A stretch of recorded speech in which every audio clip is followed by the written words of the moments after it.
ọ̀rọ̀ tó ń lọ tọ̀tẹ̀ yìí ló ṣe ni ní ààyìn ẹ̀ ṣáàwó ṣebí ní ọgbọ̀njọ́ oṣù kẹta ọdún 2021 òun náà ni ààrẹ Muhammadu Buhari tẹkọ̀ létí lọ sí orílẹ̀-èdè ti United Kingdom láti lọ ṣe àyẹ̀wò ara láti mọ àwọn ibi kánlọ́fín eléyìí tí àìsàn bá sápamọ́ sí ní àgọ́ ara wọn. Àmọ́ kí ni ààrẹ gbéra sí? Òun ni àwọn ọmọ orílẹ̀-èdè Nàìjíríà bá tutọ́ sókè lọ́fojú gbà á.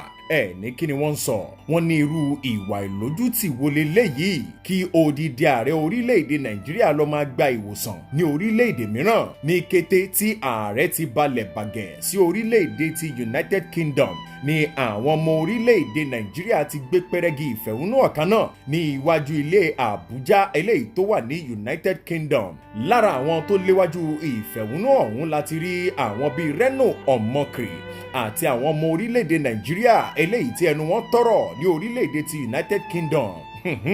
Àmọ́ láti orílẹ̀-èdè Nàìjíríà ń bí àyín ẹ̀wẹ̀ Ọmọyẹlé Sowore òun náà mà gbẹ̀yìn nínú pípè fún ìfẹ̀hónúhàn amílẹ̀ tìtì láti lé ààrẹ Muhammadu Buhari padà wá sílé láti orílẹ̀-èdè ti United Kingdom pẹ̀lú hashtag kan eléyìí tó ń já ìrànìràn lórí ìkànnì abẹ́ẹ̀fọ́ ti Twitter léyìí tí wọ́n pè ní Arrest Buhari out of London.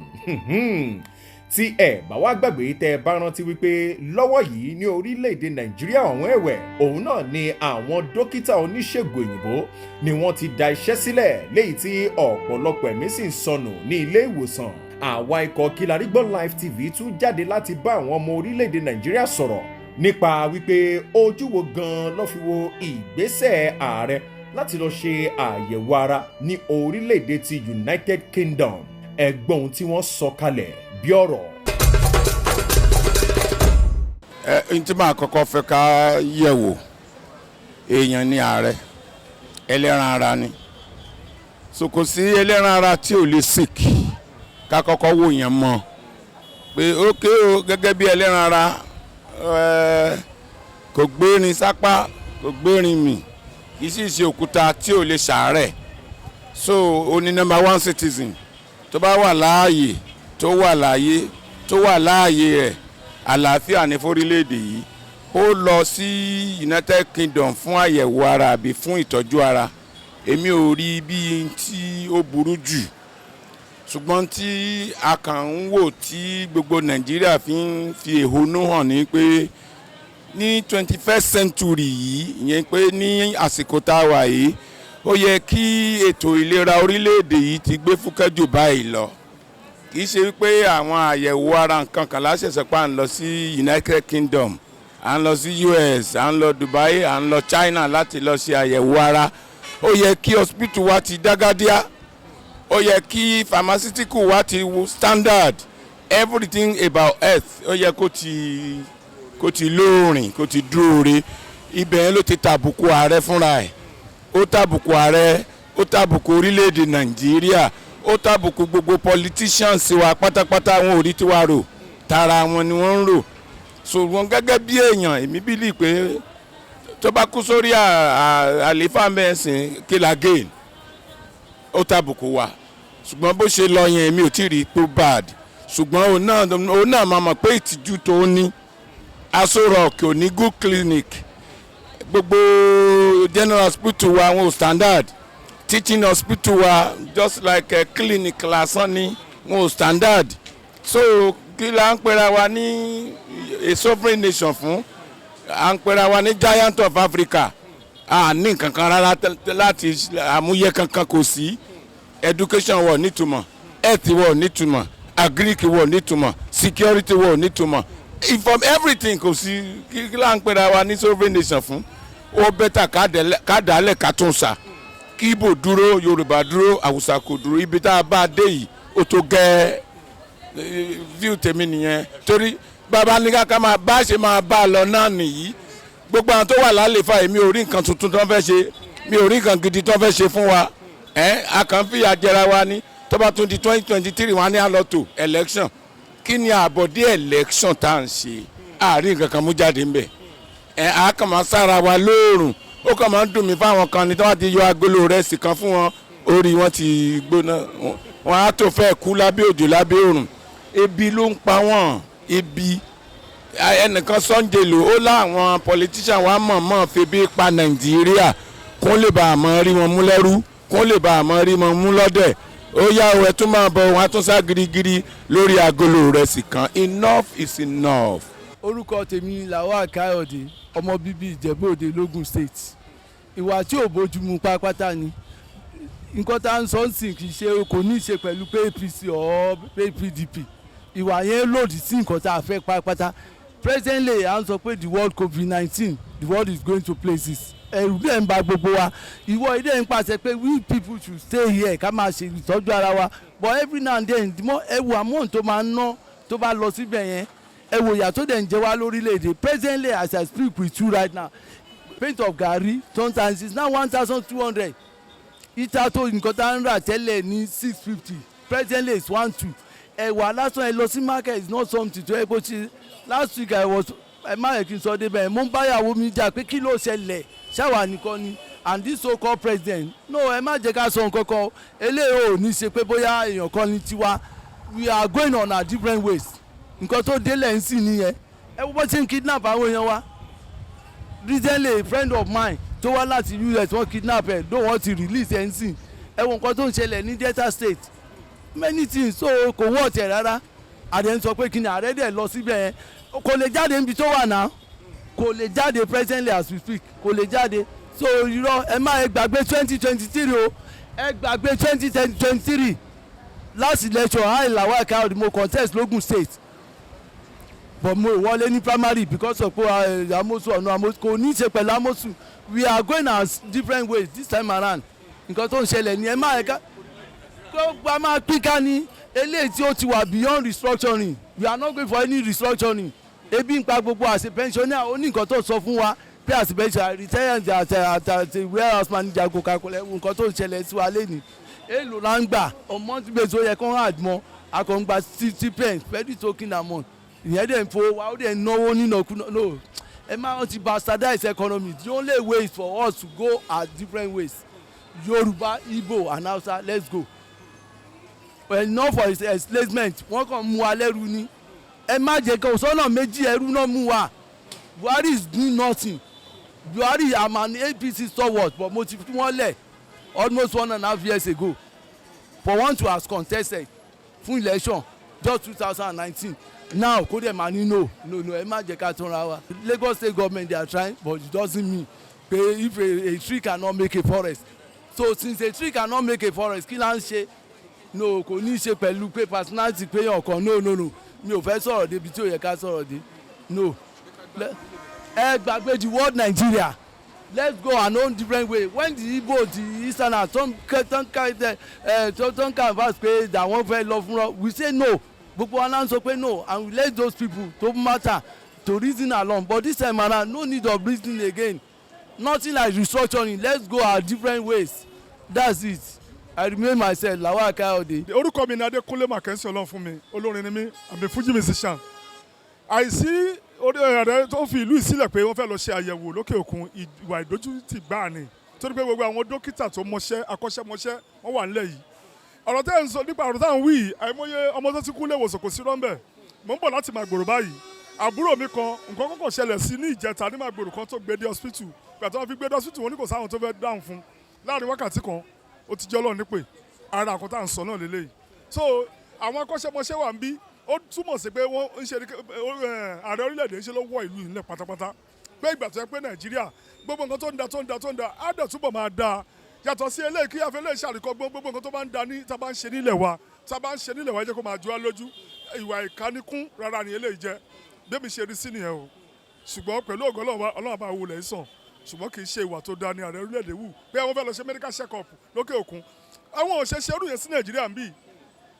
aṣọ́lọ̀ tán wà tó yẹ pé ilé agbára kó má sí nǹkan tó jọ bẹ́ẹ̀ káàkiri stéètì oríṣiríṣi Nàìjíríà lówó kí ló dé tí ọmọ ẹlẹ́ran tó ń jẹ egun Ọlọ́run á bá wọlé wa ìsàn so lẹ́ẹ̀kan sí Adékúnlé Mackenzie Ọlọ́run fún mi lórúkọ mi. orúkọ mi ni Lawal Abíọ́dún Adéyẹmí ọ̀rọ̀ tó wà nílẹ̀ yìí ó dàbí trust ìfọkàntán ẹni tí ò bá trust ara ẹ̀ kò lè trust ọmọlàkejì àìní trust nínú medical sector wa òun ló fà á tó yẹ pé òun náà fi ń travel kí wọ́n import millions of equipment wọ́n sì máa lọ síta ni because the way táwọn government wa fi ń ṣe wọ́n ṣẹ̀ṣẹ̀ pé ká jẹ́ kí nǹkan tó ní lókà kó lọ sókè wọ́n tilẹ̀kùn bọ́dà pé wọ́n bánu importation ara importation náà ni local doctor so ẹni tó wọ́n pé kí wọ́n má gbóúnjẹ wọlé tí doctor dẹ̀ ń ṣiṣẹ́ ń bì ẹ sọ fún mi ẹni tí ò bá ní trust nínú local doctor náà ló bá ń lọ ọ̀tá so gbogbo ìtọ́nà ní wọn kà wọ́n tó I don't care attitude tó ti wà lára wọn kò ní jẹ́ kí Nigerian local something kó lọ sókè ẹ mọ̀ ẹni tí ò bá ti ṣọ́lé ẹ̀ dáadáa ó máa rò pé n tó wà níta yẹn sì bẹ́tà ju n tó wà nílé ẹ̀ lọ ìdójútì ni family man lèmi mo ní yàrá mo nílé tí n bá ṣílẹ̀kùn yàrá mi lẹ̀ ẹlòmíì máa wọlé láti wá kẹ́rù mi but tí n bá ṣílẹ̀ ẹlòmíì ò lè wọlé same thing náà ni àwọn ìjọba wọ́n ṣílẹ̀kùn wọlé làwọn èèyàn fi ń wọlé àìní trust nínú ẹ̀ náà ló ń fà á tán fi ń lọ ọ̀tá education sector no transport sector no ká má sọ pé health COVID-19 vaccine tó ń kó wọlé sí yìí àní kò dáa o bọ̀ àìní trust ń bẹ kò sí lè jẹ́ kó lọ a father tó bímọ ó dẹ̀ tọ́ ọmọ ẹ ní ẹ̀kọ́ ọmọ ẹ wá padà délé dádì ẹ lo paracetamol ara yín máa yá o nígbàgbọ́ nú ọmọ ẹ wá ń lọ ọ̀tá láti lọ gba dága so wíṣì mi gbóntó owó tó ná lórí ọmọ ẹ is nonsense. yà orúkọ tèmi ni Ṣẹ́gun Adétúlà ṣẹ́rí tabaníkà wò ilẹ̀ adúláwọ̀ àwọn tá máa ń yàn sórí tá máa ń fi ń ṣàdarí gbígbà pé àwa gangan la mọ̀ ọ́mọ̀ ṣera wa àwọn tá máa fi ń ṣàdarí àwọn tí ò kójú òṣùwọ̀n àwọn tó ti dàgbà tó jẹ́ pé ìrònú ayé àtijọ́ ibi tí technology dé ń sìn àwa ní 21st century ibi tó yẹ pé gbogbo nǹkan ti wà lórí internet ẹnu ẹ̀wọ̀ ààrẹ wa ń sìn bàbá ti dàgbà kò bàbá ò mọ bí fat for to be candid bàbá ò mọ ọkọ tó ń ṣẹlẹ̀ mọ́ ara bàbá ò tún yá ká ní pé òkè òkun ni bàbá máa resign straight but ilẹ̀ adúláwọ̀ bí wọ́n fẹ́ kú sórí oyè so tá bá ní ká wò ó ààrẹ àwọn Fẹ́mi Adésínà àwọn Garba Shehu àwọn náà darí wa ọ̀dùnkàn wọn bá ti kọ wá fún bàbá máa bọwọ́ lù ú nǹkan tó ń ṣẹlẹ̀ níjọba bàbá ò mọ̀ mọ́ to be candid ẹ̀ka ká sọ tọrọ fúnra wa ẹ̀yin náà ìwò ń sìn doctor strike wọ́n ń pààyàn lọ́tún wọ́n ń pààyàn lọ́sì ní ayé ìyànà abíjẹta wọ́n tún lọ bọ́ǹbù Imo State wọ́n tún tú gbogbo ẹlẹ́wọ̀n lẹ̀ ààrẹ wa wà níbi tó ti wọ́n ló ń gba àìsàn ń gba èyí gbogbo nǹkan báyìí ò lè ṣẹlẹ̀ nílẹ̀ ilẹ̀ aláwọ̀ funfun ẹsẹ̀kẹsẹ̀ ló máa tọwọ́ bọ̀ wípé ìtìjú lè mú wá fóun kò yẹ kó rí bẹ́ẹ̀ pé a ò pé òun ò kójú òṣùwọ̀n wọn nílé ó máa lé rẹ̀ ni bọ̀ ẹbí wọn máa kú sórí oyè wọn kò sọpọlọ bí ṣẹ́rí gbígbà pé yọ̀ dúdú àtòra wa darí tó bá ṣeé ṣe ká ní káwọn aláwọ̀ funfun yẹn kán padà wá tó wa darí bíbáyìí ẹ̀yìn náà ó ń lọ ààrẹ kò tún fi lélẹ̀ fún Ọ̀ṣínbàjò gbogbo ìgbà tí ààrẹ rẹ̀ ti lọ látijọ́ tó bá ń travel ẹ̀ máa rí pé Ọ̀ṣínbàjò ń perform bó tí wàá di pé ó fẹ́ di rival láàrin àwọn méjèèjì kò tún fi lélẹ̀ fún Fẹ́mi Adésínà wá kọ̀wé ààrẹ wá sẹ́ndì sáré ààrẹ abọ́wọ́ lù Garba Shehu wá kọ̀wé wá sẹ́ndì sáré ààrẹ abọ́wọ́ lù a lè nílọ síwájú tá a bá ní ká máa ṣe báyẹn the solution is 2023 ti máa dé àwọn kan ní káre must go you cannot go without election ló máa fi lọ so tí election bá tún dé sí àwọn èèyàn yìí náà tún máa lọ dìbò wọ́n á tún lọ di wèrè kan wọ́n á tún gbé padà síbẹ̀ ẹ máa rí èèyàn tó lọ́pọlọ lórí èèyàn tó mọ̀ nǹkan tó ń ṣe ẹ̀yin náà wo àwọn Nàìjíríà tó ń ṣe dáadáa lókè òkun náà ẹ wo Kojo Iweala ẹ wo Uma there are many of them táwọn tí bí iṣẹ́ èèyàn sórí oyè we have many Nigerians that are very intelligent but kò ní ṣe dáadáa nítorí pé kò lówó tó fẹ́ fi kó àwọn MC Olúọmọ kò lówó tó máa fún àwọn olóṣèlú tó máa bá yìnbọn káàkiri kò ní so if you are gentle you have your brain you are focused they won't allow you to get there so ẹ wo èyí tá rẹ ṣe èèyàn ọmọ mi fàáyé ni pé káàrẹ wá bàbá ni wọ́n ti dàgbà gbogbo àná la gbàdúrà ká dàgbà so there are some things you cannot do at that certain age kí bàbá tọwọ́ bọ̀wé kó bẹ̀ straight off. orúkọ mi ni Mr. Muyiwa Ọláìdé Fọlájù gẹ́gẹ́ bí ìbéèrè tẹ́ béèrè àwọn Yorùbá bọ̀ wọ́n ní èèyàn ní finá sí orí òrùlé kó lọ sùn ìwà tí ààrẹ Muhammadu Buhari wù ìwà aláìbìkítà ìwà tí ò tọ́ tí ò yẹ fún ọmọlúàbí ni nígbà tí ó wà ní ilé tiẹ̀ tí àwọn oníṣẹ́ ìṣègùn tán daṣẹ́lẹ̀ pé ẹ tọ́jú àwọn ẹ ṣe tó yẹ kẹ́ ẹ ṣe gẹ́gẹ́ bí olórí orílẹ̀-èdè tó wáá fi ìlú tiẹ̀ sílẹ̀ tó lọ gba ìtọ́jú ní òkè òkun ṣé tó bá jẹ́ pé ìjọba wa lábẹ́ Muhammadu Buhari tá bá ṣe tó yẹ kí wọ́n ṣe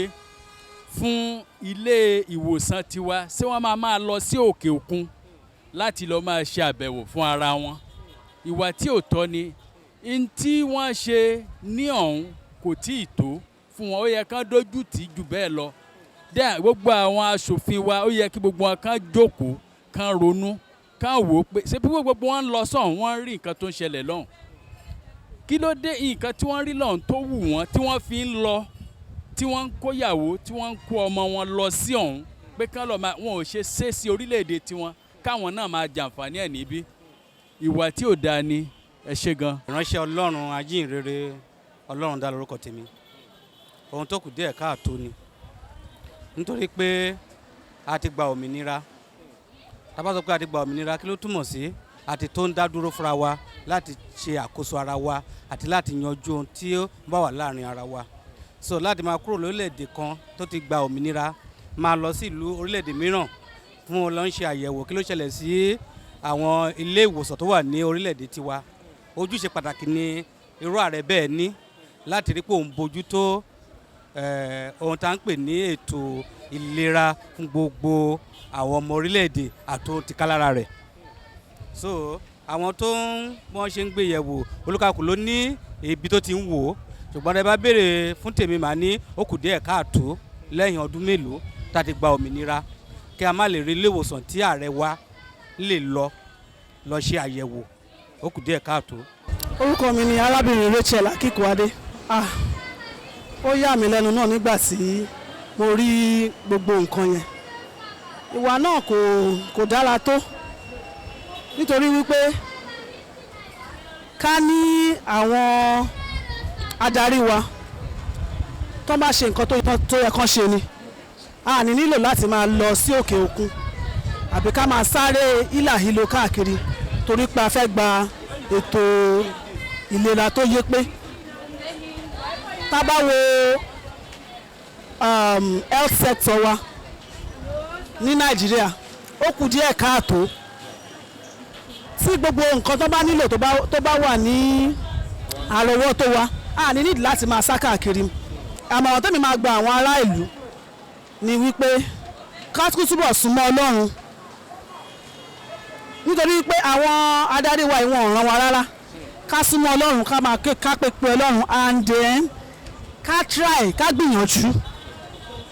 láti wá nǹkan kan ṣe. Tá bá wá nǹkan kan ṣe at least ká yé sùn àti sùn jù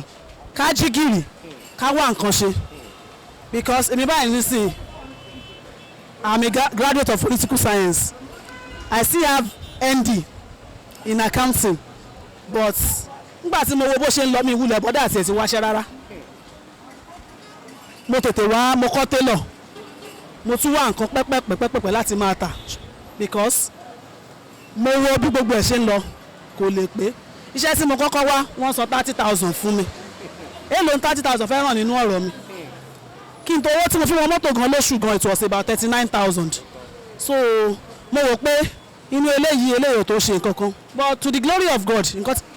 ibi tí mo wà ń sìn mi ò tí débi tó yẹ kí n dé o but at least mo sì bẹ́tà ju ibi tí mo ti ń bọ̀ ó sì bẹ́tà ju ibi tí mo ti ń bọ̀ lọ. Àmọ̀ràn tí màá fún àwọn ọ̀dọ́ wa ni wípé for the fact that you've gone to school torí pé o ti lọ sílé ìwé o ti ṣe o ní ìmọ̀ sáyẹ́ǹsì ìyànsú gbúdọ̀ tún wá nǹkan kankan because ibi tọ́rọ̀ wa ń lọ báyìí Ọlọ́run nìkan ló lè bá wa dá sí. A máa gbàdúrà sọ Ọlọ́run o because mo mọ̀ pé Ọlọ́run ọba òun náà sùn lókè nígbà tó bá máa tóbi tó máa débi tó máa dé tó jẹ́ pé ọ̀rọ̀ á sọ ara ẹ̀ ṣùgbọ́n dìgbà yẹn náà kébí má bàa pa ẹ́ kó o má bàa jalè wá nǹkan ṣe.